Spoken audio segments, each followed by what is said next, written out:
Bonjour tout le monde, j'espère que vous allez bien. Alors aujourd'hui, on va parler de la reproduction sexuée chez les cryptogames. Après avoir parlé de la reproduction sexuée chez les phanérogames, maintenant on va parler de la reproduction sexuée. Bien sûr, aussi les cryptogames peuvent se reproduire d'une manière asexuée aussi, chez les cryptogames. Donc les cryptogames sont des plantes sans fleurs, des plantes qui ne produisent pas de fleurs. Donc au contraire des phanérogames, qui se reproduisent d'une manière sexuée en produisant des fleurs, qui sont des structures reproductrices renfermant les organes reproducteurs produisant les gamètes mâles et femelles. Donc c'est le lieu de la production des gamètes. Les cryptophytes ou les cryptogames sont des plantes qui ne produisent pas de fleurs. Donc, et pourtant, elles se reproduisent d'une manière sexuée en produisant des gamètes mâles et femelles. Donc on va tout d'abord commencer par les algues. Donc il y a plusieurs types de cryptogames. Il y a les algues, il y a aussi les ptéridophytes, il y a les mousses, il y a aussi les champignons. Nous on va commencer par la reproduction sexuée chez les algues. Chez les algues. Les algues sont des végétaux chlorophylliennes, c'est-à-dire ils peuvent produire leur propre matière organique par le phénomène de la photosynthèse, sont des êtres vivants autotrophes, ils produisent leur propre matière organique par le phénomène de la photosynthèse. Sont des végétaux, des fois ils sont terrestres, mais il y a des espèces qui sont aquatiques. Il y a ils sont des végétaux aquatiques, mais il y a des végétaux, des algues terrestres, quand ils sont en symbiose avec d'autres espèces végétales, par exemple avec des champignons, ils peuvent donner naissance à ce qu'on appelle des lichens. Donc les algues peuvent être des algues, on peut avoir des algues pluricellulaires, dont la taille peut aller jusqu'à 45 mètres, et aussi des algues unicellulaires microscopiques, qui sont invisibles et qui vivent dans l'eau. Nous, on va choisir l'algue ficus, le ficus vesiculosus ou le ficus vésiculeux. Donc l'algue qu'on va étudier, c'est l'algue ficus vésiculeux. L'algue ficus vésiculeux, c'est une algue brune. Algue brune, parce qu'il y a plusieurs types d'algues qui diffèrent selon la couleur. Donc il y a des algues brunes, il y a des algues rouges comme le gélidium, il y a des algues vertes comme par exemple Spirogyra sp, et aussi la laitue de mer, c'est une algue verte. Alors on va commencer tout d'abord par ficus vésiculeux et après on va voir chez Spirogyra et chez aussi la laitue de mer. Ficus vésiculosus ou ficus vésiculeux est une algue qui ne possède, est une plante, est un végétal qui ne possède ni feuilles, ni tiges, ni racines. Donc, un végétal qui possède un appareil végétatif qui ne possède ni feuilles, ni tiges, ni racines, on l'appelle un thale. L'appareil végétatif qui ne possède ni feuilles, ni tiges, ni racines, ça s'appelle un thale. Et l'ensemble des végétaux qui ne possèdent ni feuilles, ni tiges, ni racines, ça s'appelle des thalophytes. Je vais vous donner l'organisation générale de l'algue ficus vésiculeux. Donc, comme j'ai dit, donc c'est une algue qui ne possède pas un appareil végétatif cormus comme les cormophytes. Donc, il possède un thale. Donc, la structure générale, c'est comme ça, par exemple, presque. Donc, c'est juste un schéma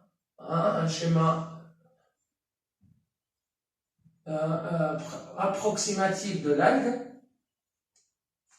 Donc, l'algue, c'est comme ça. Ici.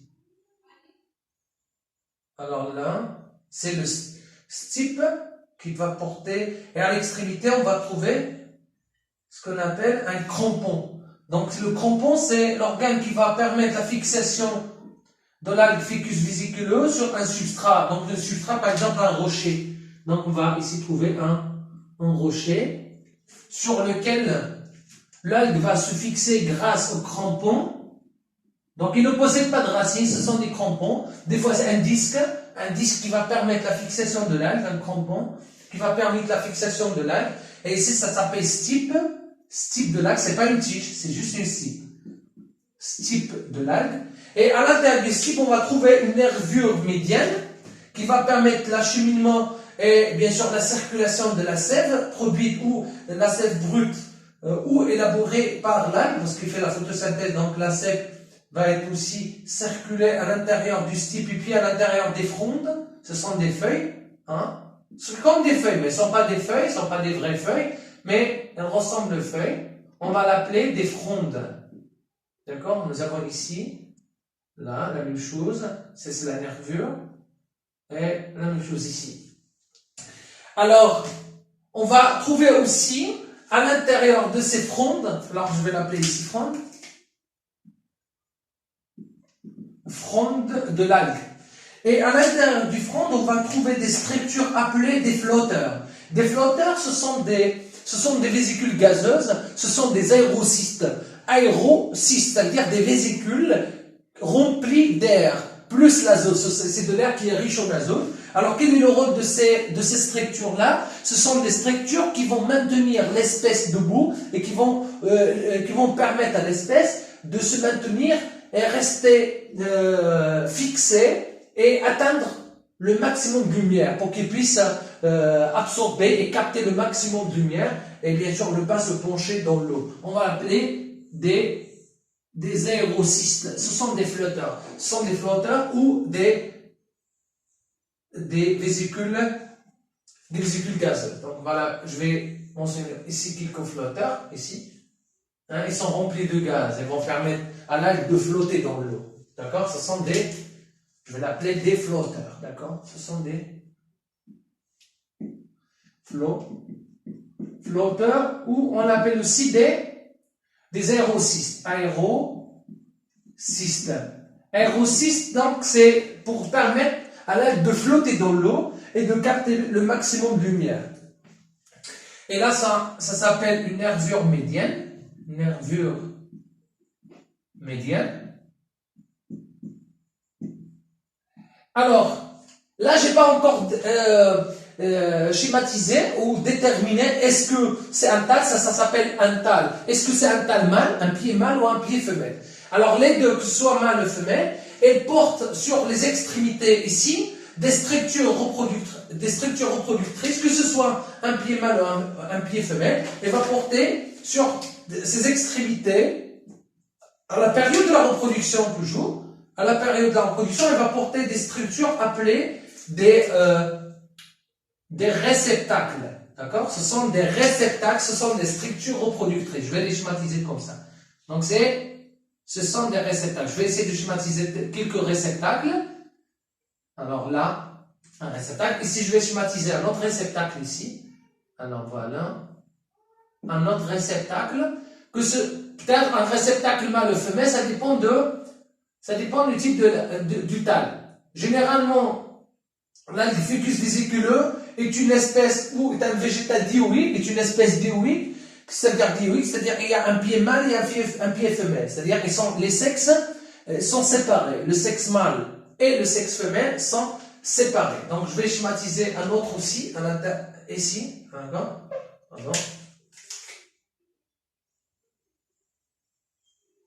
Voilà, un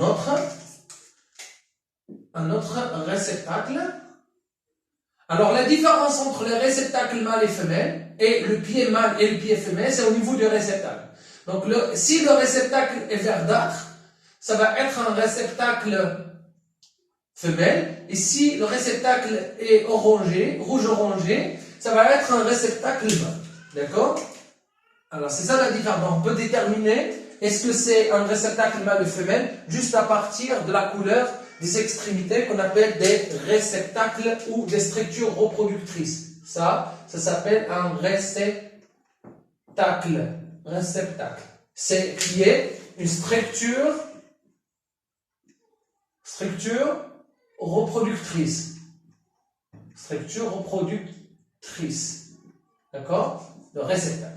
Alors, qu'est-ce que je vais faire maintenant pour essayer de comprendre comment se fait la production des gamètes? Je vais réaliser une coupe transversale au niveau du réceptacle, que ce soit mâle ou femelle. Donc, ils se ressemblent au niveau de structure, mais ce qui est à l'intérieur qui va être différent. D'accord? Alors, si on réalise une coupe transversale au niveau du réceptacle, Alors, on va trouver ces structures-là. D'accord? Elle est un peu circulaire. Et à l'intérieur, on va trouver des conceptacles. Ce sont des structures où se fait la production des gamètes. D'accord? Là, ce sont des structures où va se faire la production. Voilà. Alors, on va voir des structures qui sont ouvertes, c'est sans mur, et des structures qui sont fermées. Par exemple, là, on va le garder fermée. Elle n'est pas encore mûre. Là, elle est encore fermée. Mais là, est ouverte. Alors, ces structures-là, elles sont appelées des conceptacles. Donc, à l'intérieur de chaque réceptacle, on va trouver plusieurs conceptacles. Le lieu de la production, ça c'est conceptacle mûr, conceptacle non mûr. Elle est immature. D'accord? Ça c'est conceptacle. Le conceptacle. Alors, donc, chaque conceptacle possède ici des pores. Ce sont des pores. Pore qui est appelé ostiole. D'accord? Donc, conceptacle. Et à l'intérieur, on trouve ici une cavité qui est remplie d'un mucus qu'on appelle cavité à mucilage. Cavité à mucilage. Là, c'est une cavité à mucilage. On peut dire cavité nourricière qui va nourrir les conceptacles, le lieu de la production des gamètes. Alors, j'ai dit la différence entre les deux réceptacles, c'est juste la couleur. Donc, s'il produit une gelée orangée, ça va être un réceptacle mâle. Et s'il produit une gelée verdâtre, ça va être un réceptacle femelle. D'accord? Alors, on va voir comment je vais essayer d'agrandir cette partie, comment se forment les gamètes mâles et femelles. Alors, on va commencer par les conceptacles. Les conceptacles mâles, d'accord? La production des gamètes mâles.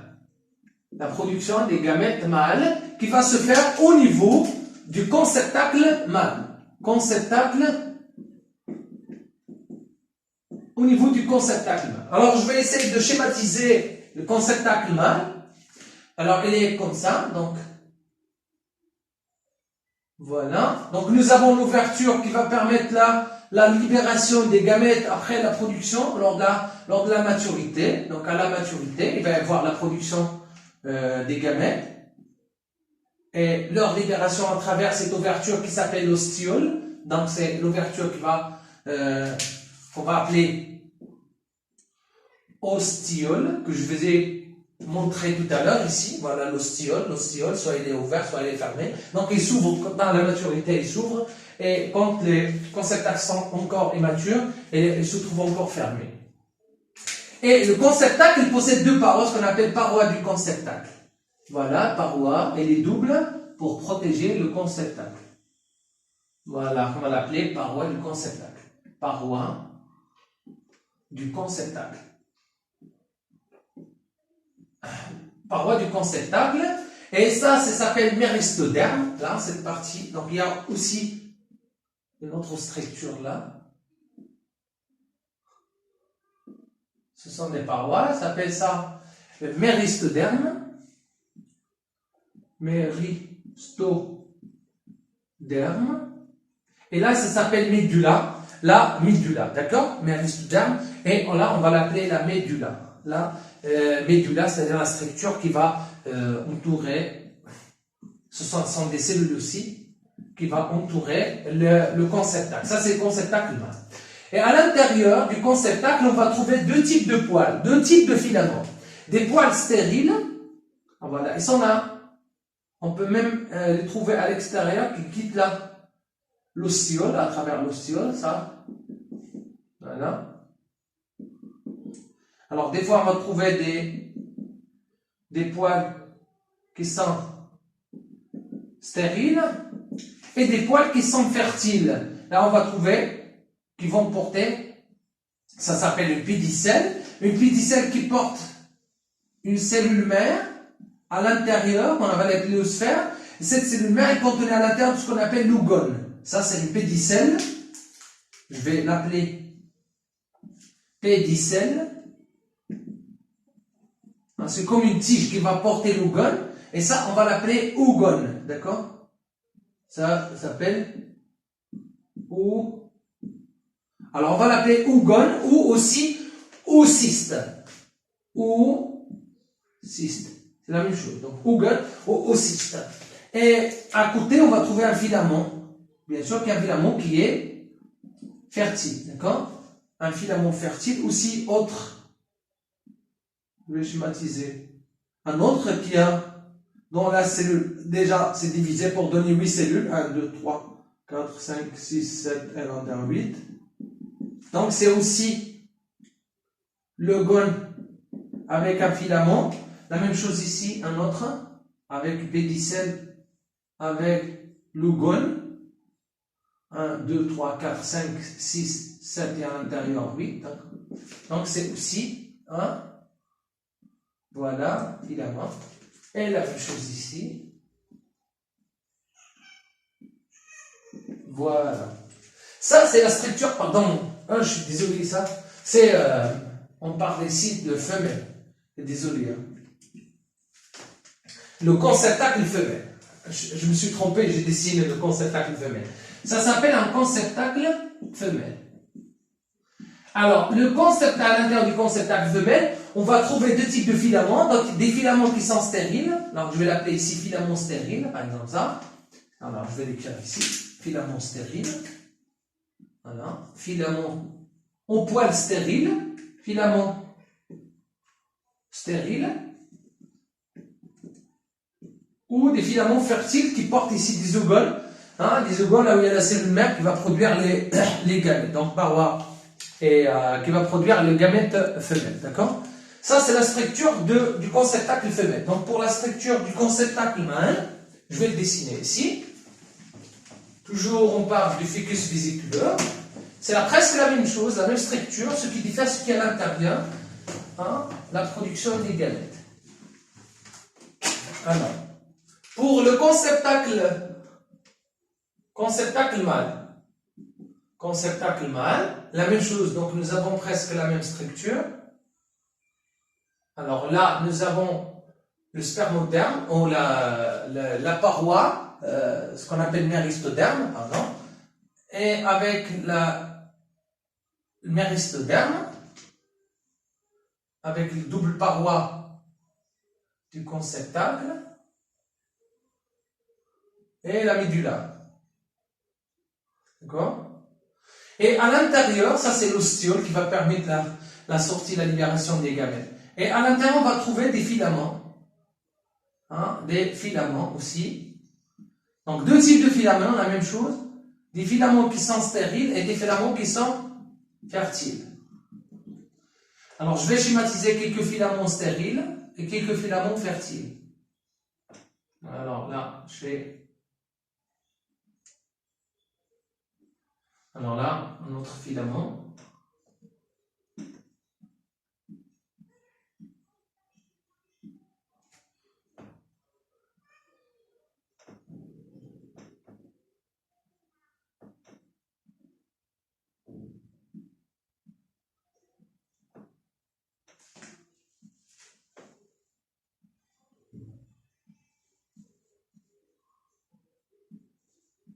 Voilà, un autre filament. Voilà. Je vais dessiner quelques filaments fertiles. Voilà. Filaments fertiles, ce sont des filaments qui vont porter les spermatocystes ou les entéridies, aussi les gamétocystes. Voilà les spermatocystes. Je vais les schématiser en rouge, voilà. Ils sont portés par ces filaments qui sont fertiles. Alors la même chose ici. Donc on va trouver des spermatocystes. Et par exemple ici. Alors, nous avons des filaments qui sont fertiles et des filaments qui sont stériles. On va être un petit peu ovale. Je suis désolé pour la structure, pour le dessin. Alors, nous avons ici des filaments et là, ça s'appelle généralement des poils pluricellulaires. Donc, ce sont des poils fertiles, poils pluricellulaires ramifiés poil pluricellulaire ramifié, mais fertile, hein, poil, elle est fertile. Et ça, c'est poil stérile. Poil stérile. Stérile et ne porte pas de spermatocyste. Et ça, c'est poil fertile. Poil fertile. D'accord? Ça, c'est conceptacle mâle. Conceptacle mâle. D'accord? Nous avons des poils qui sont fertiles. Fertiles, ça veut dire qu'ils portent ici des structures reproductrices mâles appelées des spermatocystes ou des entéridies ou des gamétocystes. D'accord? On va l'appeler, alors je vais écrire là. Ça s'appelle gamétocyste ou entéridie. Le lieu de la production des gamètes mâles. Entéridie ou spermatocyste. Des spermatocystes. Très bien. D'accord? Ça, c'est la structure générale du conceptacle mâle, le lieu de la production des gamètes. Alors, je vais essayer de détailler les étapes de la formation des gamètes femelles et des gamètes mâles. Alors, à l'intérieur de l'ougone, ici, je vais schématiser ici une pédicelle avec l'ougone. Alors, voilà pédicelle et voilà l'ougone. Voilà poil ici à côté. Ça, c'est la structure générale. Donc, à l'intérieur de l'ougone, nous avons une cellule mère. Donc, c'est une cellule mère qui est, on va l'appeler l'oosphère. Donc, nous avons l'oosphère qui est une cellule déprimée ici. C'est la cellule mère. La cellule mère va subir une méiose. Donc, pour donner naissance à 4 cellules. D'accord? Elle va donner naissance à 4 cellules. Les 4 cellules vont se diviser, 2, 3 et 4. D'accord? Alors, elle va donner naissance après méiose à 4 cellules haploïdes, à 4 cellules haploïdes qui vont subir une mitose, c'est-à-dire 1. Pour donner naissance, après maturité, à 8 cellules qui vont se libérer. Donc, je vais essayer de schématiser ici. Voilà la libération de combien de cellules? 8. 2, 3, 4, 5, 6, 7 et 8. Ce sont ce qu'on appelle des gamètes femelles.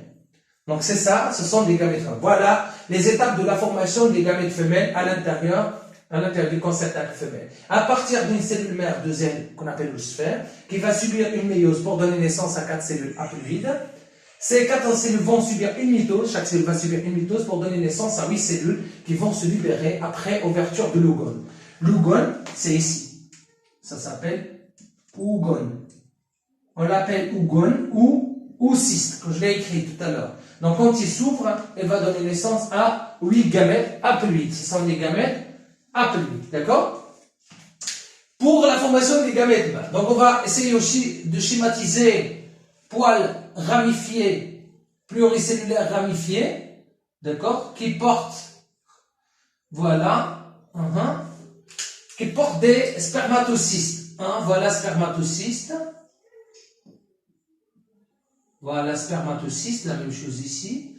Voilà, ici spermatocyste. Donc c'est un poil fertile. Un poil. Donc à l'intérieur du spermatocyste ou à l'intérieur de l'entéridie, nous avons une cellule mère. Voilà.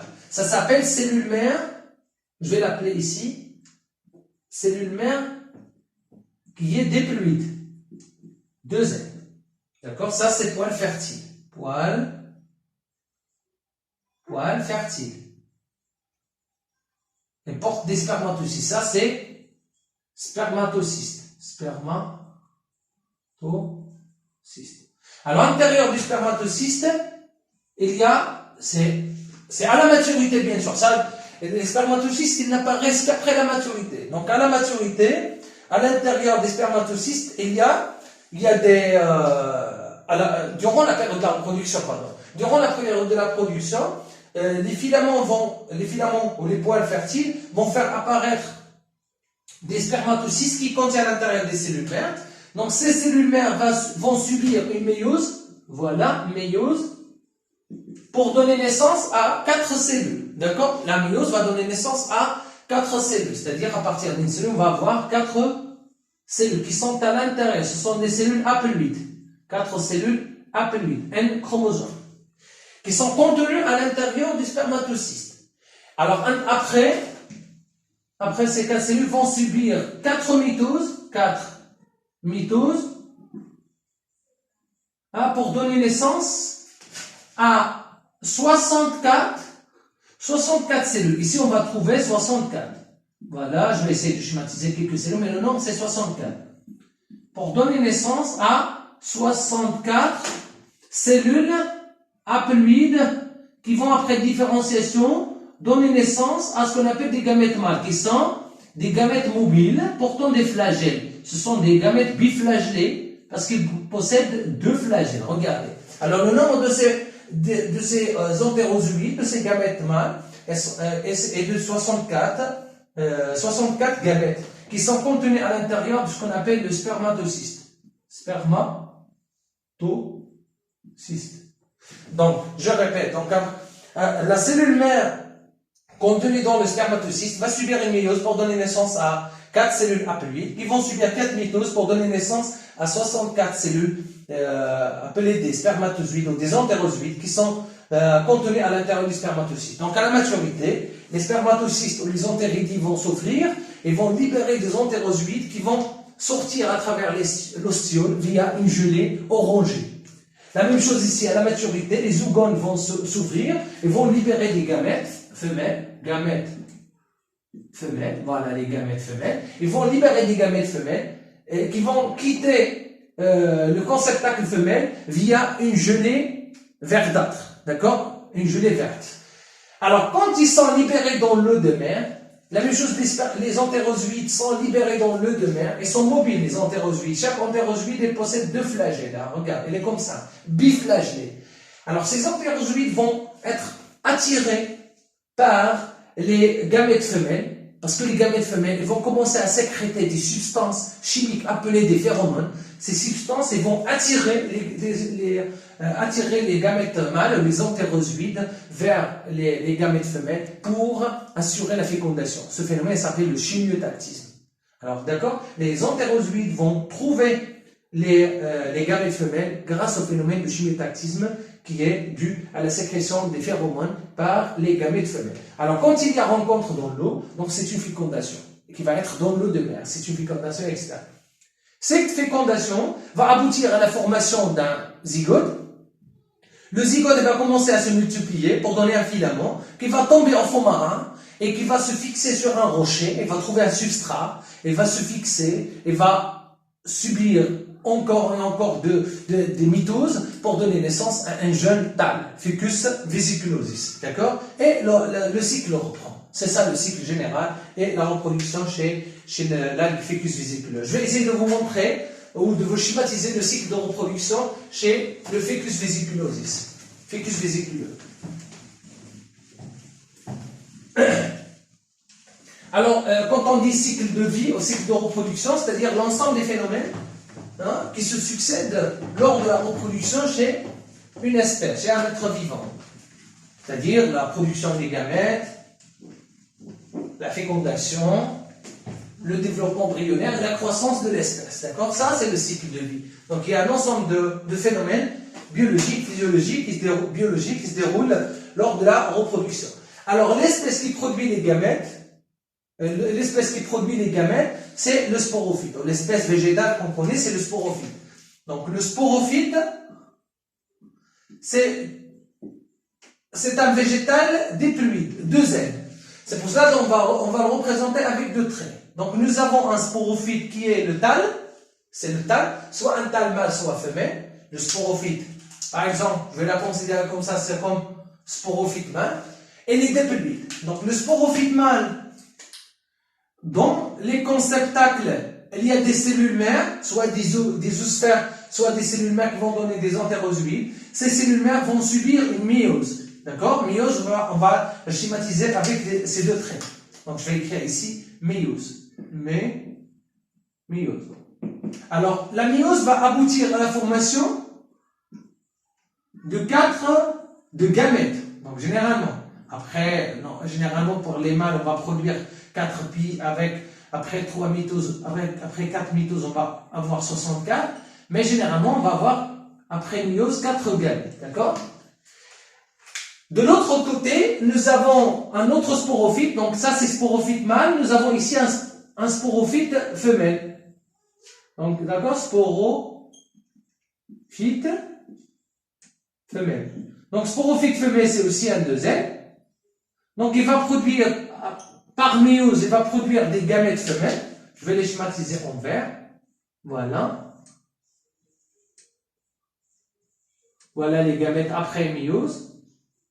Voilà les gamètes. Donc, ça s'appelle méiose. Donc, la méiose va aboutir à la formation des gamètes. Voilà, ce sont des gamètes qui sont haploïdes. Gamètes qui sont N. Donc, après la formation des gamètes, les gamètes vont se rencontrer, ce qu'on appelle la fécondation. Donc, la fécondation, c'est la rencontre des gamètes femelles et des gamètes mâles. Donc, ce sont des gamètes, parce que le sporophyte mâle va produire des gamètes femelles, et là, ce sont des gamètes mâles. La rencontre de ces deux gamètes, je vais essayer de faire en ces deux, ça s'appelle la fécondation. La fécondation, dans ce cas, est externe, parce qu'elle se déroule dans l'œuf de mère, à l'extérieur des conceptacles. Donc, c'est une fécondation externe qui va aboutir à la formation d'un zygote. Donc, on va l'appeler un zygote. Le zygote, dans ce cas, il est bien sûr diploïde parce que c'est l'union de deux gamètes NN. Elle va aboutir à la formation d'un zygote qui va commencer à se diviser par des mitoses pour générer un nouveau sporophyte ou une nouvelle plante. Une nouvelle algue. Voilà. Soit une algue mâle, soit une algue femelle. Ça dépend. Voilà. Ça, c'est le cycle de vie, le cycle de reproduction. Cycle de reproduction chez le Fucus vesiculosis. D'accord? Alors, en ce qui concerne les caractéristiques de ce cycle, donc c'est un cycle, on va l'appeler un cycle, il est représenté seulement par le sporophyte, c'est le seul végétal qu'on observe, donc on va l'appeler un cycle monogénétique. Monogénétique, c'est-à-dire représenté par le sporophyte. D'accord? S'il est représenté par deux végétaux, par deux plantes, un sporophyte et un gamétophyte, on va l'appeler un cycle digénétique. Dans ce cas, c'est un cycle monogénétique parce qu'il est représenté par le sporophyte. C'est aussi, elle est diplophasique. Pourquoi c'est un cycle diplophasique? Parce que la phase la plus dominante, c'est la phase diploïde. Regardez. Presque tout le cycle est représenté par deux N. N, elle est seulement là. N, et c'est ici. Elle se réduit à la formation des gamètes. Seulement. À part la production des gamètes, tout le reste, c'est diploïde. C'est pour ça qu'on l'appelle un cycle diplophasique.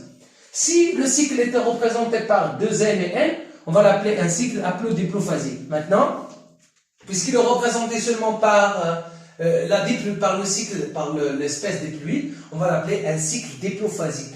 Pourquoi? Parce que la phase diploïde est la phase la plus dominante, la phase la plus prépondérante, c'est la phase diploïde, alors que la phase haploïde est restreinte et limitée à la production des gamètes. C'est pour ça qu'on l'appelle un cycle diplophasique. Donc un cycle monogénétique parce qu'il est représenté seulement par le sporophyte, diplophasique parce que la phase diploïde est prépondérante et dominante, alors que la phase haploïde est restreinte et limitée à la production des gamètes.